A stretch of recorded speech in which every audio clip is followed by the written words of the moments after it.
పదవికే పడని చూసి తనను తానే మరిచెనుగా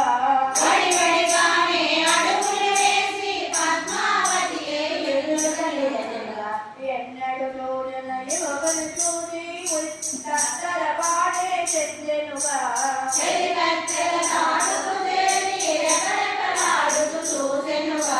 వెంకటేశుని చరితము వింటే పాపములన్నీ కలుగు కదా.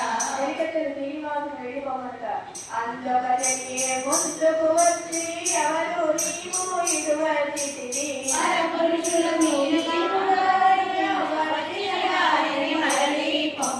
రాజే నిన్నో జోడిన ఎడలా కొరతే నీకు వేయు కదయ్యా రాజకన్యను చూడగరాదు తెలియక నీవు వచ్చినాడు. వెంకటేశుని చరితము వింటే పాపములన్నీ కలుగు కదా.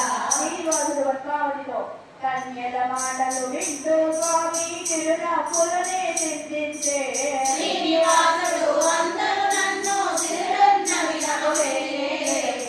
అందరిలో నా చక్కగా ఉన్న కన్యక ఎదుటని కానిది చూడదక్కని అందము కలిగిన సుందరాన్ని ఎవరు నీవు? నిన్నే చూసిన తరుణములోన నా మరి ప్రేమలు నిండెనుగా నా హృదయేశ్వరి నీవేనంటూ ప్రేమతో స్వామి పలికెనుగా. వెంకటేశుని చరితము వింటే పాపములన్నీ తొలగు కదా. పద్మావతి శ్రీనివాసులతో ఆకాశరాజు పుత్రిక నేను పద్మావతి అని అందరూ నన్ను చూడగ నీవు పోయవాడవు నిధులా నరుల భావ్యము కాదు. వెంకటేశుని చరితము వింటే పాపములన్నీ తొలగు కదా.